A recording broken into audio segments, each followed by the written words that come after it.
Let's take a live look outside at Denver on this Memorial Day weekend.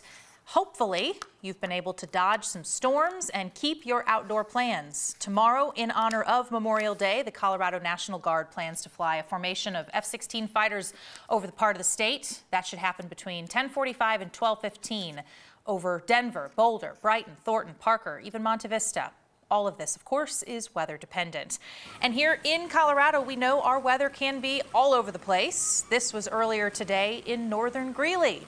Our viewer John sent us some videos saying it was like this for 15 minutes straight. We saw hail yesterday. We've seen storms throughout all week. It's an active time in Colorado, Lauren. That's right. And today we only had slight chances for those storms, so only a couple of areas saw anything. Greeley was one of those lucky spots today where we have reports of 1 inch to 1.5 inches of hail, sized hail that moved through earlier, but that's already passing its way through, and other areas are going to be lucky enough to see those storms pop through near that area. But first, let's go ahead and take a look at our HD Doppler radar so we can pin this out for you just a little better. Again, most of the state is actually pretty dry. Far southeast, we see some storms, and then up north, we saw a couple of those storms pop up. You can see on the radar, Greeley was one of those areas that saw those storms pretty strong as they moved through. We had severe thunderstorm warnings over the area that were able to expire. Right now, we're seeing those storms make their way toward Sterling, Crook, toward the Nebraska Panhandle. We're going to continue to monitor those. So the Eastern Plains, the only area under a marginal risk for severe weather. That means we're not expecting extremely severe storms, but those storms that do pop through, we're going to watch for locally heavy downpours, strong winds, maybe some hail, lightning and thunder. And then over the next few days, we will still see more continued storm chances. The good news for our Memorial Day, though, is we're only watching for slight storm chances tomorrow before they pick back up as we go through the middle of the week. So I'll have those details for you just ahead of my full 7-day forecast.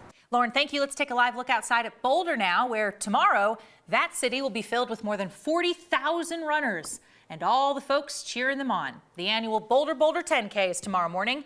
Check out a couple photos of crews getting Folsom Field already. That is where the finish line is for that race. There will be a Memorial Day tribute there as well. Boulder started back in 1979, and since then, about 1.5 million people have participated. The starting line is at 30th and Walnut. There are 90 waves. It's very popular. The first wave starts at 6:55 tomorrow morning. You still have time to sign up if you'd like. And if you find yourself in Boulder tomorrow for any other reason, just be ready for a lot of traffic and a lot of closed roads.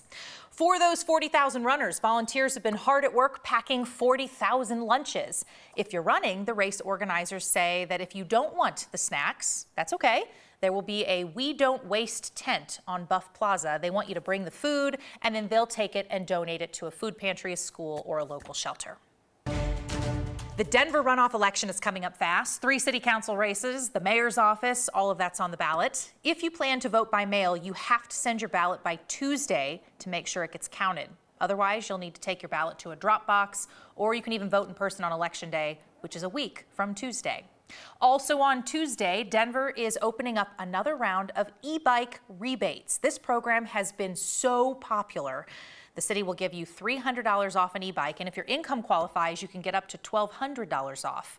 The applications open at 11 a.m. Tuesday morning, and if you're going, move fast, because these go fast. Last time, they were all claimed within 3 minutes. So make sure you are at your computer ready to go. Heads up for anybody who uses RTD. Today, a round of service changes goes into effect. RTD does this a few times every year to adjust for changes in ridership, traffic, the feedback that they get. So the D, E, H, and L lines have all adjusted their frequencies and their schedules. There's also several bus lines changing. So bottom line, if you take RTD, be sure to check schedules before you take off.